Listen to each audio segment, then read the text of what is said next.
Welcome to the Social Propertypreneur podcast. And here is your host, social media queen, property investor, and entrepreneur, Laura Muse. Hi everybody, and welcome to the next episode of the Social Propertypreneur. Today I've got a fantastic guest who is a two-time world champion triathlete. He's also an international inspirational and motivational speaker, and he's released his book recently, which is a bestseller. The one and only Mr. Steve Jobs. Yeah, thank you very much. Thank you, Laura. Great introduction. Love that. Right? No, that's really good. And it's well done, because there's lots of people that try to introduce me and they sometimes get it wrong with para triathlete or triathlete or Paralympian. I'm not a Paralympian. And I'm Mr. Power Off. Yeah, but it's fine. You know, there's a lot to fit in there because I've done so much. Yes. And onwards it goes. So let's talk about all of that. Yeah, so Steve, for the people who don't know you, do you mind just telling people a little bit of background of where you were in your life and how you've kind of got to where you are now, obviously going down a completely different career Okay, well, path. first of all, I can't believe that people don't know about me. Okay, for those that don't know, a quick introduction. So, and I think it's very quick because otherwise I do keynote talks and I spend 45 minutes talking about my story. So to cram it all into 3 minutes or 1 minute would be fine. So 17 years ago, I had a near fatal car accident on the outskirts of Sheffield. I lost control of the car. There's nobody in the car with me. There's nobody else on the road. It was just a bad accident, just a rain on the road. So I skidded, crashed, and got both my legs crushed. From that, I got rescued, got taken to the Northern German hospital where they saved my life and they saved my legs. The only problem is they only saved them as much as they could, and they were in a really bad way. My left leg had been wrenched apart at the knee. My right leg had been partially amputated. And although they fixed them, I was told at that point when I woke up that due to the adversity and the trauma and everything, that I may never walk again. Oh gosh. And I think, when you have something like that told to you, it's because I didn't expect words like that to be said to me. I think it's like a fight or flight. I think the flight in me was, well, I can just roll over in bed and just give in. I guess I'll never walk again. Yeah. And the opposite is the fight.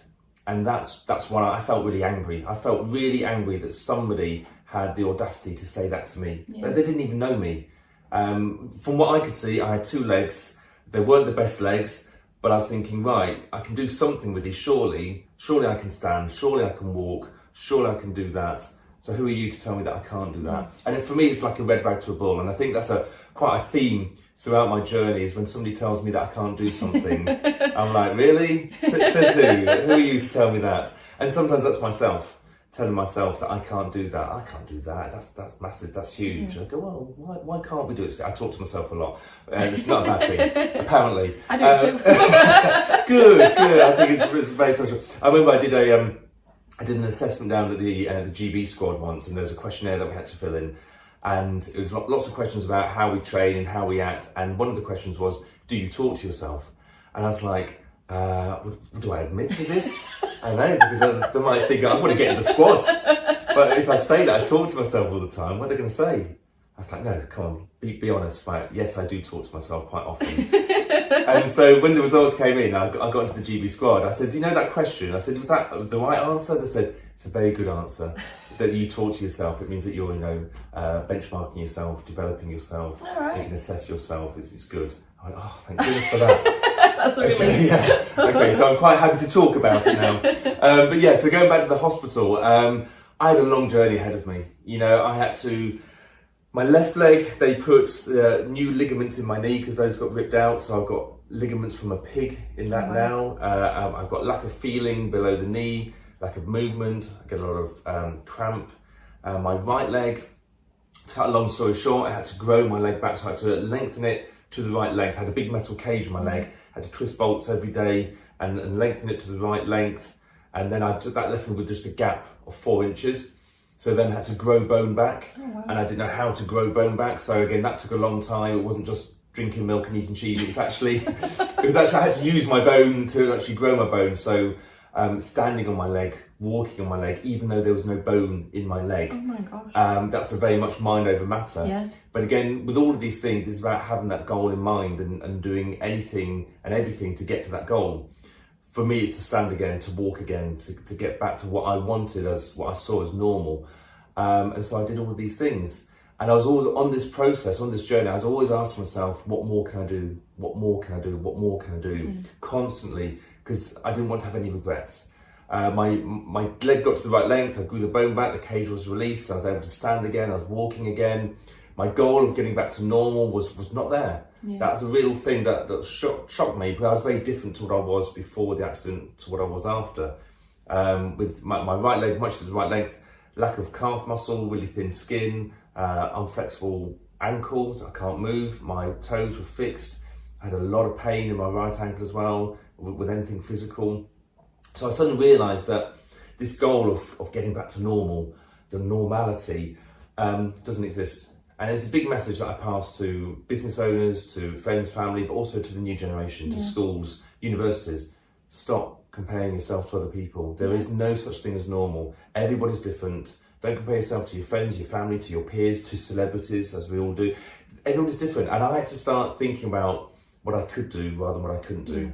Not easy. It's very hard. I couldn't run anymore, so I put that to one side, but I could swim, so I did that. I could cycle, so I did that.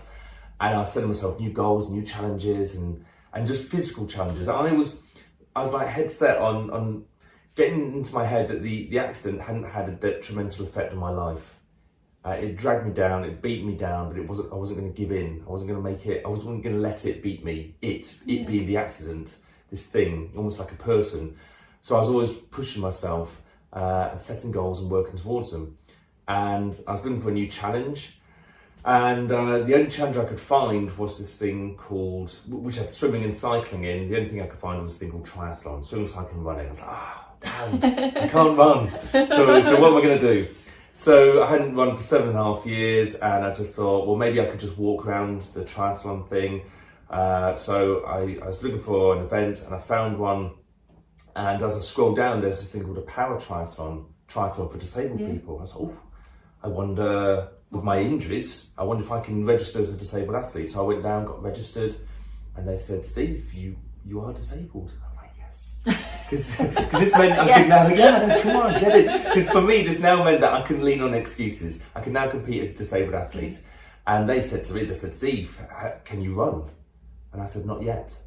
Because now I had a goal. I had no real purpose to run before. And running had been taken away from me for 7.5 years. I used to love to run. So to run again, to get that in going again with my legs as they were, it was painful, it was hard, and there were consequences. If I ran, then I couldn't run the next day. I was in so much pain, but I'd think about what I could do rather than what I couldn't do. I would swim. And the day after that, I still couldn't run. So I would cycle. And the day after that, I could run again. So I did. So I was thinking about what I could do all the time. So that took me into the world of para triathlon. Yep. Meeting the other para triathletes from around the UK, incredible people. I excelled at the sport using my drive. So I became British champion. Wow. I became European champion. But again, setting goals, whizzing through this journey now. But as an elite athlete, now asking myself in that form, what more can I do? What more can I do? What more can I do? Because I wanted to be world champion. That was my goal. That's what I was working towards. So setting that as my goal, getting a coach, working towards that, taking me all the way out to Beijing, where I competed against the rest of the world in 2011 and won. And achieved yet another goal. And there's so many goals that I've missed off that journey, and there's so many goals that I achieved after that as an elite athlete. But at some point, I did retire. It was an amazing time that I had, and standing on the podium, oh my goodness, it's so emotional. People say, what's it like crossing the finish line, and the adrenaline and the bars and everything? Yeah, that's awesome. But you can also see it coming, as time goes on. But the podium, you don't really prepare for that. You don't really practice or train or think what that's going to be like. But when you're standing on that podium and they start playing your national anthem, and you see your country's flag being lifted up the flagpole for you, it's a very emotional time. I can't imagine how that must be an amazing feeling. It is. It's so much pride and emotion, and you get a little bit teary and a bit choked. but really happy as well. So it's fantastic. Oh, so we've got Annie Cat that's joined us. Can you see? We can see. Yeah, Annie Cat's joined us on the podcast, which is good. Animals are always good for social media. People love animals, so that's good. Just a cue, that, isn't it? Well done, Annie Cat. So yes, being on the podium, that's great. So I retired in 2014, and I was working with the Scout Association. And that was for a 3-year contract, best job I ever had. But when that finished, a lot of people said, so Steve, what are you going to do now? Yeah. What's the next thing? And I said, I'm going to be a motivational speaker. I kind of said it with my hands up, I'm going to be a motivational, and they're saying, wow, yeah, and keep flying in the back. I said, how are you going to do it? And I said, I have not a clue. But I knew by then that if I was really passionate about something that I really wanted, something that made me excited and happy, a little bit nervous, something that I really wanted, I'd find a way of working towards it and doing it. And so one of the big things that I did was I joined this thing called the PSA, Professional Speakers Association. They're based all around the UK, and you go there and there's a room full of other speakers. You know, that's what their profession is. Yeah. They speak, that's all they do for a job, and they get paid for it. I'm like, wow, this is great. I want to be like these guys. And it's about mixing and mingling with like-minded people. 100%. You end up being an average of the 5 people you spend most of your time with. I'm not saying I spend most of my time with them, but just seeing them once a month, chatting to them, relating with them, talking with them on Facebook, it just shows hope. I think that's the thing. I want to be like them. Yeah. Not comparing myself to them, but getting inspiration from those kind of people. So joining that, when I first joined, so this is really funny. When I first joined, they said, Steve, if you join your first year, you can take part in a competition called Speaker Factor. And I said, tell me more. And they said, well, it's 5 minutes, no slides or anything like that, but you will be judged by the people in the room, by your peers, on your voice, on your stagecraft, on your bookability, on your messages. And I'm like, wow, that sounds like hell. It sounds like hell. I said, count me in. Count me in. Because I'm quite competitive. But also, I've also realised on my journey that to achieve something, you've got to go out your comfort zone. 100%. You can't just say, oh no, I won't bother with that. I'll just sit at the back of the room and just make some notes and be a professional speaker. You've got to go for it. And so I entered that. And in my first year, I went through the stages and, you know, I got all the way to the final, and it was immense being in front of 300 of the top UK speakers in the UK. And, you know, being judged is hard. I was almost sick before I went to the stage. I was probably more nervous about that than I was, you know, lining up to do, you know, compete against the world in para triathlon, because then your adrenaline's going, you're just going to like let rip. Whereas when you're on a stage and being judged, I'm not saying I'm being judged all the time, not now as a speaker, you're entertaining, but in a competition you are, and that was difficult. But yeah, I learned so much in my first year and really got the bug and thought, right, I've done really well, I'm going to keep going with this, keep going. And that's what I'm doing now. Did you win? No, I didn't win. No, but it's my philosophy, and I learned this through being an elite athlete. So I achieved world championship status many times. In one race, my last one in London, my goal again was to become world champion. And to cut the long story very short, I got beaten as I crossed the finish line. I got beaten. My race takes about 1 hour 20. I got beaten by 30 seconds. Wow. So the story there is very much, I actually had no regrets. I had been the best that I could be. I couldn't go on any faster. But not only on the day, I mean all the preparation, my early mornings, my late nights, my equipment, my nutrition, my mindset, my wellness, my training, my warming up, my transition training, everything. As an elite athlete, everything. I've been the best that I could be in everything. So, especially on the day, the swim, the bike, the run, the transition, everything. So if I got beaten by 30 seconds, I'm like, okay, the result was the result. I could not have gone any faster. Now, if I'd said, oh, damn, I should have done more swimming training, then I'm an idiot, I'm a muppet. That's my fault. I need to take responsibility. And some people do that. So this message I use a lot for schools, people coming up to their exams. They get to their exam and they go, oh my gosh, I haven't revised enough. You know, you haven't revised enough? You're an idiot, you're a muppet. If you'd said that 3 months ago, we could have done something. Right here, right now, even the week before, it's too late. So it's about asking yourself every single day leading up to your big events, your judgment day, whatever it is, to have no regrets. And now I have that philosophy every single day with everything I do. When my head hits the pillow, I ask myself at the end of the day, any regrets, Steve? How's the day been? And it's a great day when I say no regrets. I've done everything that I meant to do, all my list and everything.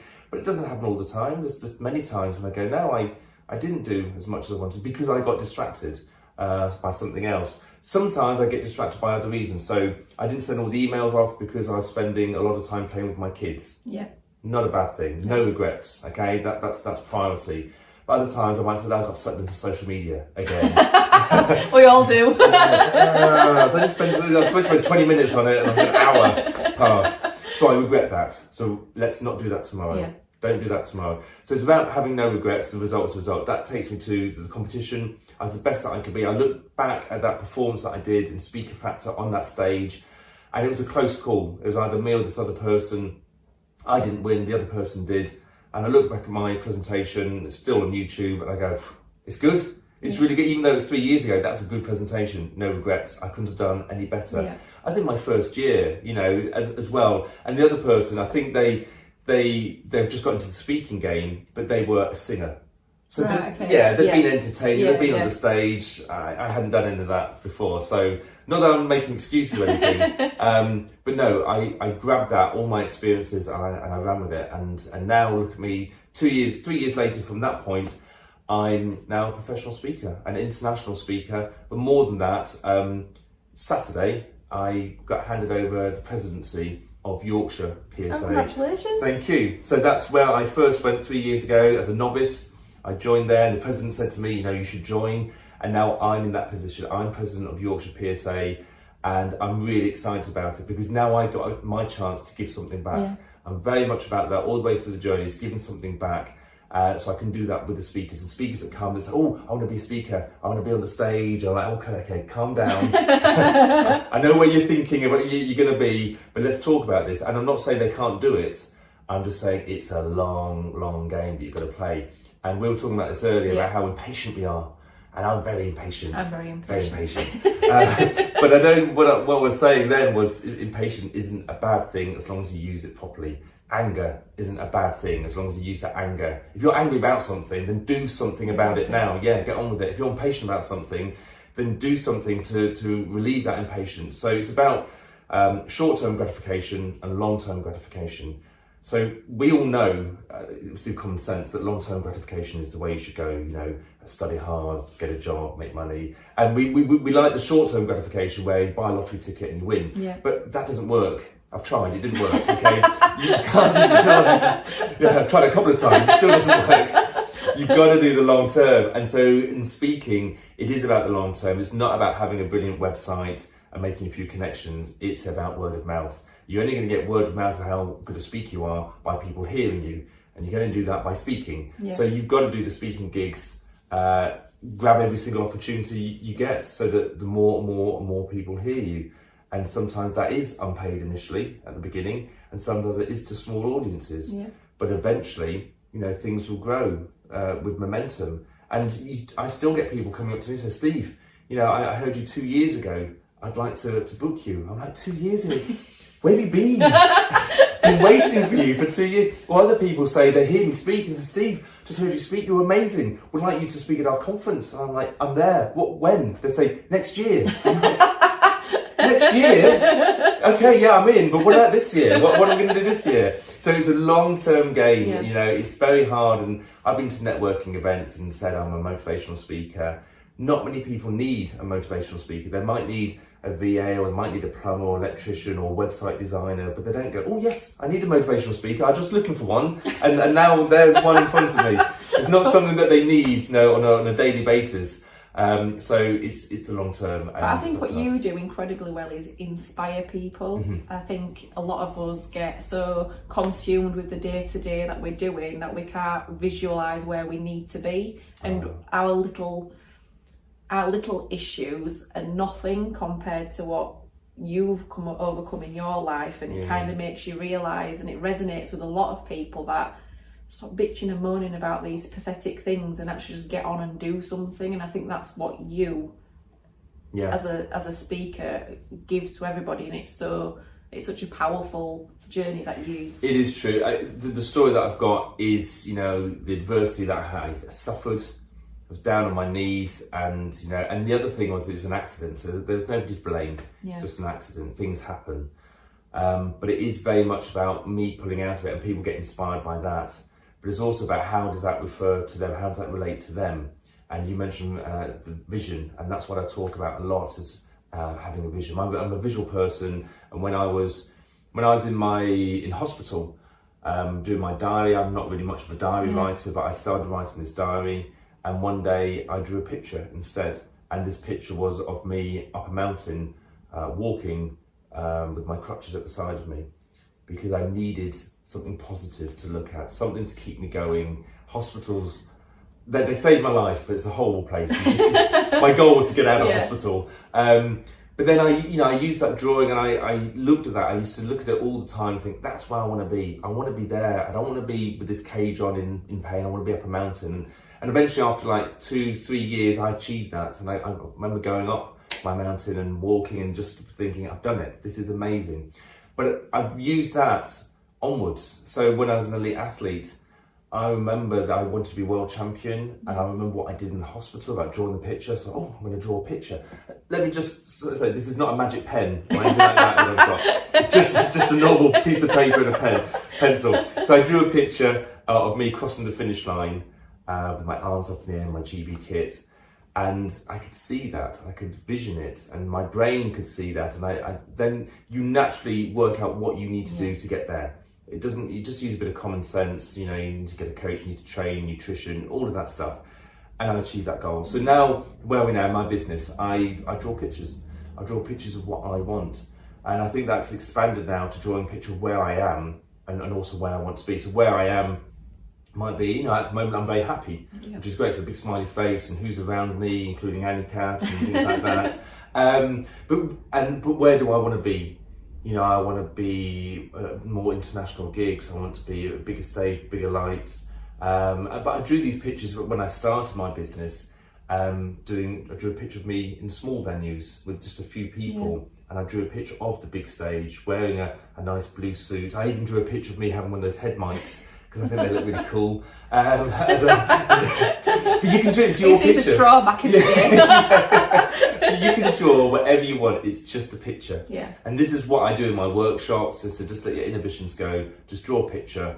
We're not going to judge you of what you want, but it's important to draw your emotions. Are you happy? I'm sure you are. Who's around you? What are you doing? If you've got a pile of cash, what's that money meant for? What are you spending it on? And a lot of people, it's funny when you get into people's why. This is Simon Sinek. What is your why? What is your picture? What is your vision? Your dream? Your goal? A lot of people, when you get down to the nitty gritty, is usually helping other people, and that's really nice. And I've seen it a lot. I want the money so I can take my family on holiday. Yeah. Oh, okay. Or I want my money so I can open an orphanage. I'm like, wow, and what's this world? Oh yeah, it's not just one orphanage, it's orphanages around the world. I'm like, crikey, this is a great vision that you've got. But it's really nice and how people open up. Now I don't then have time to work out how they're going to get there, but already their brain's thinking about how, if you can see it, you can conceive it, you can achieve it, you can believe it. And Google's a great way of working out how you're going to get there. But you put things in place. But that's where a coach can come in. I have my own business coach, Mark Thackeray from Action Coach. So he's been coaching me for over a year now, and I think he's helped me to make my business a bit more grown up. We were talking about this earlier about, I think when you start off in a business, you can run it on passion. Definitely. That's great, but that doesn't last forever. You've got to get serious about it. You've got to grow up about it. You've got to do those systems, procedures. You've got to do finance and work out where you are. So I had a shock revelation probably about a couple of months ago, because he's getting me to do my finances. And to be honest, once I get into the nitty gritty of doing the Excel spreadsheet and seeing the result, I get quite addicted to it. That's quite nice. It's having to get all the results and the figures and type them all in. That's the boring part. But when I saw this graph, I was like, oh my gosh, look, I'm doing terrible. I was like negative. I was like losing money, since April this year. I was like, this is really, really depressing. And I'm not naive. I know there were some gigs coming up, some highly paid gigs just around the corner, and I know that would boost me up. But at that moment in time, I was negative. I'm like, I'm running my business. This is really bad. But what I did, and I want to do a video on this at some point, what I did is I took action. And suddenly I moved everything off my desk that I had to do. And I said, I need to do lead generation. I need to find some more gigs. And I contacted past clients. I was going to say, how do you get leads for a speaking business? Because I mean, I'm very early into my speaking journey, so to speak. Yeah. And all the ones I do, they're very small and they're all free. So how do you transition from doing that to big international paid gigs, and how do you get the leads to do that? So the free gigs, get used to that. Yeah. And then I find the best way is to pray. Just pray. Begging is usually quite good. Anything. What more can I do? What more can I do? What can I do? Pray. So it's about working towards it. It's about building up your network.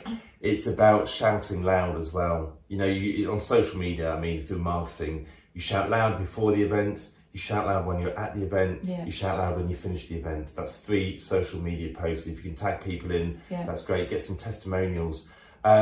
It's quite hard because you've got to be very, it sounds like you've got to be full of yourself. You've got to believe in yourself. You've got to realise what you're doing, what you're giving to people, and put that out there. Yeah. And sometimes we're very British about that. Oh, no, I'll let somebody else do that. They don't do it. They're not going to do it. They're not going to shout about you. So you've got to shout about yourself sometimes, and that's hard. But you've got to do that. And then, just seizing those opportunities. So, this ties into another story. So very quickly, I was in Australia, 1996, travelling around. So it's a while ago, and I was travelling around Australia, and the floods came down, and I got stuck in this hostel, and I couldn't get out. And I was stuck there with this Japanese guy, and I taught him to speak English over 2 days. And as we parted, he said thank you, and he was just about to go off to Darwin. He gave me a gift. And this gift was a 5 yen coin, and it's called a goen. Right. And this 5 yen coin, it's called a goen. The goen stands for good karma. He says, I give this to you, Steve, and this will bring you good luck, good karma, as long as you are aware of your vision and you seize opportunities. Okay, that's great. Thank you very much. I didn't have a gift for him, but I said, thank you very much. And he went off to Darwin. That day, I went out to the outback, and I was on this quest to find this natural wall of China. It's a granite vein. All the rocks are eroded either side of it. And on my way, I struggled. My sandal broke. I had to tape it up. I limped all the way to this wall. I managed to climb up this wall, and I took a photo of me on this wall, and it was just amazing. And while I was on that wall, celebrating, looking out into the middle of nowhere, I reached in my pocket and I felt that Goen coin, and I pulled it out. I thought, I get it now. If you're aware of your vision and you seize the opportunities, you can achieve. So I had this as a gift. I didn't think too much about it. And I found that Goen coin in 2009. I was rummaging through the loft. And that was just as I started my para triathlete journey. Yeah. I thought, I'm going to need some good luck for this. I'm going to need some good karma to the good karma gods. So I put it around my neck, and I've still got it now. This thing here. So I have this all the time, and it reminds me to always be aware of my vision, but always seize the opportunities as well, because there's opportunities out there everywhere. You got to hear them, see them, you got to smell them. You've got to grab hold of them and do something with them. The free gigs, you've got to keep doing those because you don't know who's in the audience. And other people don't know they're free. Shh, don't tell anybody. They're not free, really. They're not free, but pay loads. Nobody knows whether they're free or whether they're paid. So just sing and dance about them and connect and follow up. You know, we're talking about business owners. Following up is such a massive thing. Whether that's business cards, whether it's finding them on LinkedIn and connecting with them and then asking for a testimonial about you speaking, you've connected. And that's great. If they've said, like, put a paragraph together of how amazing you were, that's great. They obviously think that you were amazing. You can tap into that maybe a month later, maybe a year later, because they thought you were amazing. So don't drop that. We're talking about how many testimonials I've got. I've got nearly 400. That's great. Amazing. It's just like loads. But that's through following up as well and asking people, grabbing those opportunities. And it's a long burner. It's a slow burner, should I say. And your impatience will get the better of you at times, thinking, this is not happening fast enough. We've already talked about in the speaker industry. It just takes time. And so that's where it's very important for you to believe in yourself, because the phone will not ring and you will be very quiet as a speaker throughout the summer months, June, July, August. You're like, crikey, when's this going to kick off? But eventually it will. And believing in yourself and having that vision. So the vision that I talk about, I have my morning routine that I do, and I recommend this for all business owners. Not my routine. I think it's very important for you to come up with your own routine, but come up with something. So I get up at 5:30. I I read a self-development book, just a chapter or so.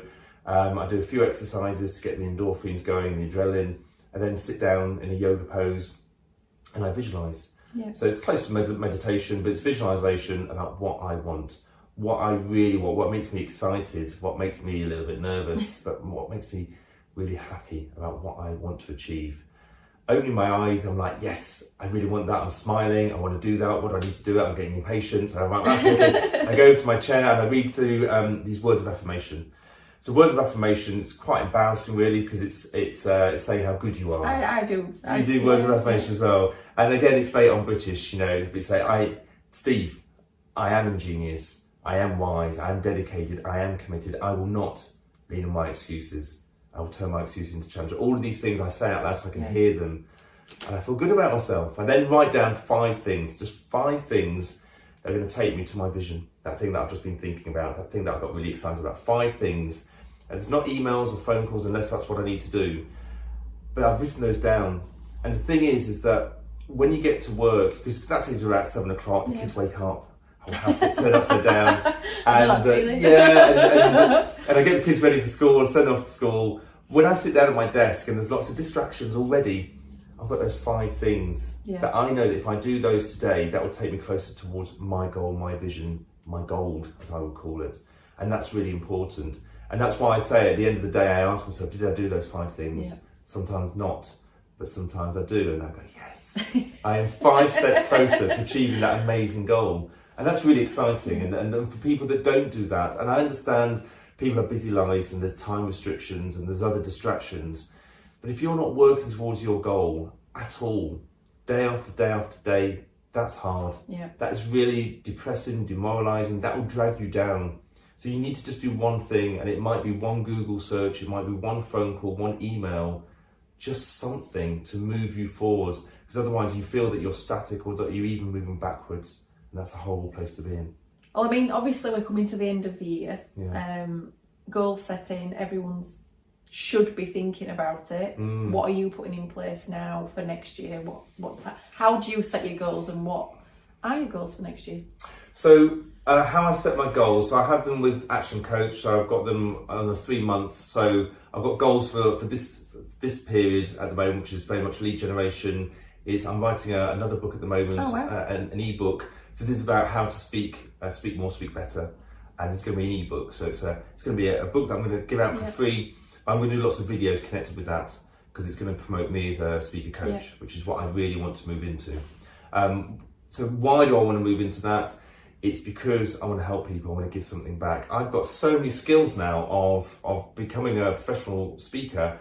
And so when I see other people attempting to be a speaker, I'm like, oh, if they just did this and they just did that and just adjusted that slightly, that would be so much better. And to get that across to them in a nice critical way to help them, that's what I want to do. Because I believe that every single person out there has got a story inside them. And if they want to share that story, whether that's through friends and family or even in business and corporations, if they want to share that story and inspire, get a message across or help people, I want to be able to help them to do that. So I'm working on that at the moment. What me and the kids do is at the beginning of the year is we write down a list of things that we want to do. I call it a list of goals, but I've tried to convince them it's not a list of goals. It's just, no, it's not goals. It's just what do you want to do? And they're like, is this a goals list, guys? I don't know what you're talking about. So we write that list and then we work through it. And it might be things like I want to do more park runs. Yeah. I want to go to the zoo. I want to play with my cousins more. See the grandparents more. See my mum more. Spend more time with my friends out on the bike. So sometimes it's just things I want to do, but secretly, I guess, interspersed in that is goals I want to achieve. With my book coming out, I want to keep promoting that, getting that story out there. That's where everything is. So I really want to keep promoting that, working on my new ebook, working as a speaker coach, but also becoming president of the PSA. You know, a big part of that is to get people involved. So we run our meetings every month. First one is like a plug this, 25th of January, get yourself there. So 25th of January is my first meeting and it's held in Leeds, and anybody, I'd invite you as well, Laura. So come along to the meeting, be in a room of people that are speakers and do this for a living, and people that are just starting out as well. There's going to be 3 speakers there, one doing a showcase, which is 15 minutes, and they get judged, they get feedback, they scare me. But he's realised, Simon there, he's realised that's what he needs to do to get better. We've got Steve Chickick, I think it is. He's going to be there speaking, and we've also got Nigel Risner. So Nigel is one of the top speakers of the PSA. And he's what he's going to be talking about is how to help people become a professional speaker. Right. Simple as that. So he's giving a lot. It's going to be amazing. I'm really excited about that. So that I'm going to put a lot of time and dedication into that next year. So that's probably one of my big goals, I would say, as well as keep my wellness up, keep my fitness and health up. It does suffer. You know, I admit that I was an elite athlete. I'm not anymore. I keep fit and healthy. I do a triathlon every year. But you know, when I'm sucked into my business, when I'm sat there at the computer, and I look out and I can see the blue sky and I think, I want to be out there. I just want to do a little bit more work, a few more emails. It's hard. So I need to look after myself. I do a session, a keynote on this about getting to the start line. If you can't even get to the start line, if you can't even get to work because you're ill, then you can't perform. So I learned that as an elite athlete about injury prevention. I'm learning that as a business owner about don't get ill. If you get ill, you can't work, so just get the balance right. It's funny you say that actually. This year, the last 12 months, so I used to be really into my running 12 months ago, and then I obviously got into this business with my husband full time, and I've never been as ill like since doing it. Like in the last 12 months, I've probably burnt out about 5 times because I just get that consumed with work. Yeah. Everything else goes out the window. I don't exercise. My diet's not the best it's ever been. Yeah. And then you end up being ill, then you're taking time off work, and it just seems to be a cycle that you just repeat and repeat instead of saying, actually, hang on a minute, because then when you're off and you're self-employed, the work's never gone. It just builds up even more, and it's like you're like on a hamster wheel, just trying to like catch up with everything. Yeah. And I would like to just take the little hamster off the wheel, sort myself out, and then put myself, you know, back into a position where I can push my business forward. But I think sometimes mentally it's difficult for business owners. They can't see the wood for the trees, and instead of working on our businesses, we work in them. Yeah. Which I'm getting there. Yeah. But it's difficult. It is difficult, but it's a good thing to admit it. It's like opening up about it. But it's harder than no regrets. You know, I always talk about the no regrets, but then I say any regrets. I think, no, I blitzed it on my business. Well done me. We're at wellness. Shh. My business is amazing. I did really well on that. And I always kid myself that I'm not spending enough time on my wellness, because almost that doesn't matter. Yeah. And the business and helping other people is important. I think, well, yeah, but if you don't look after yourself, Steve, it is hard. And I am getting there. I'm aware of it. I was on the rowing machine this morning, which is great. I don't do that every morning, but you know, I do something. Yeah. And the winter's the hardest. And again, being open and admitting that it's dark, it's cold, your body holds on to more fat because it's cold, and you're trying to keep your weight. It's hard. But that's not an excuse. Yeah. You know, you just got to admit it and then move on, take ownership, take accountability, and take responsibility, and just do it, take action. Cool. So, thank you so much for your time today, Steve. That's okay. It's been amazing, and we look forward to your next book. When do you think it's going to be out? If you'd asked me a couple of months ago, it would have been, I wanted it out by the end of this year. I'm struggling to spend enough time on it, and I haven't even thought about publishing and everything. So my coach has told me to start, you know, getting a bit more mathematical about it and working out. But it will be, realistically, it's going to be early next year. Cool. But as soon as it comes out, I will shout loud about it. I'll let you know about it. And obviously that could be another podcast I'll be happy to do maybe in a year's time, talking about speaker coaching. Oh, that'd be fun. Maybe giving some top tips, and maybe like 5 top tips or something on helping people. But yeah, I got all of my top tips from the PSA. So, you know, before my book comes out, just come to the PSA, 25th of January, that'd be great. Cool. Okay. Well, we'll put the link for Steve's book in the podcast notes, in the show notes, and that's Don't Lean on My Excuse. Don't lean on your excuses. Don't lean on your excuses. And we will see you all next time. Thank you again. Thank you very much.